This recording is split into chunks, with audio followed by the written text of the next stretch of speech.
Hello बच्चों, next हमारा topic है बॉयल्स लॉ। तो बॉयल्स लॉ सबसे पहले किसने दिया था? रॉबर्ट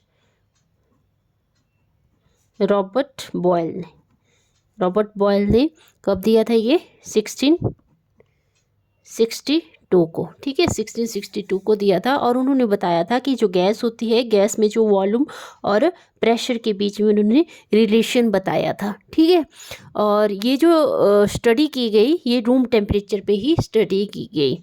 ठीक है, अच्छा, तो इसके बाद है हमारा कि ये जो स्टेटमेंट क्या थी इसकी। तो इसको समझने के लिए जैसे हम दो गैस जार ले लेते हैं। नॉर्मल अगर आप घर पे भी कर सकते हैं, जैसे आप क्या लेंगे, दो गैस जार लेंगे। ठीक है, यहाँ पे पिस्टन, ठीक है, यहाँ पे प्रेशर P1 मान लेते हैं और यहाँ वॉल्यूम V1। जब यहाँ पे प्रेशर P1 और वॉल्यूम V1 है तो इस तरह का शेप बनेगा, इस तरह का दिखाई देगा आपको। और जब हम प्रेशर को क्या कर देंगे, प्रेशर को ज़्यादा देंगे, यहाँ पे प्रेशर को ज़्यादा देंगे तो यहाँ पे जो गैस मॉलिक्यूल्स हैं वो नज़दीक नज़दीक आ जाएंगे।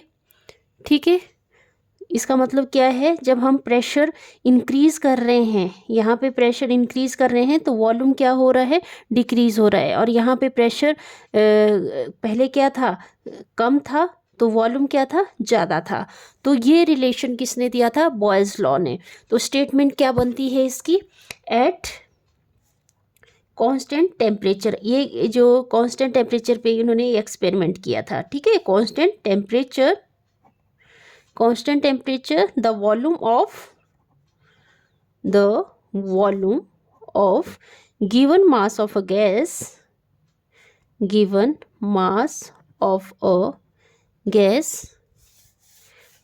is inversely proportional to its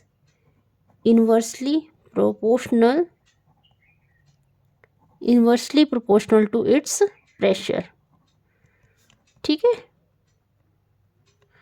समझ आया? जब प्रेशर कम दिया था तो वॉल्यूम ज़्यादा था, जब प्रेशर दिया इसको ज़्यादा तो ये जो वॉल्यूम था ये कम हो गया। मतलब ये जो गैस मॉलिक्यूल्स थे ये क्या आ गए, नज़दीक नज़दीक आ गए। ठीक है, तो क्या रिलेशन बना? Volume is inversely proportional to pressure. ठीक है, volume is inversely proportional to pressure. अगर हम ये प्रोपोर्शनलिटी साइन हटाते हैं तो ये आ जाएगा constant 1/P।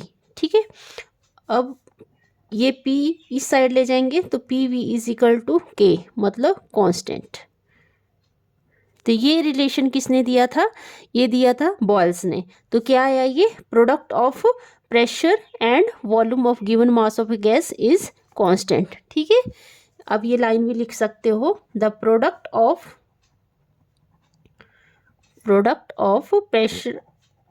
Pressure and volume of given mass of a gas is constant। ठीक है, तो यहाँ तक तो आई होप आपको समझ आ गया होगा। ठीक है, और यहाँ पे देखो प्रेशर P1 और वॉल्यूम V1, ये क्या है? इनिशियल प्रेशर और initial volume at constant temperature. अगर हम प्रेशर को चेंज कर देते हैं, मतलब यहाँ पे प्रेशर P2 और वॉल्यूम V2। ठीक है, तो ये भी क्या होगा? कांस्टेंट होगा एट रूम टेम्परेचर। ठीक है, लिख सकते हैं P1 V1 is initial pressure and volume of a gas at constant temperature।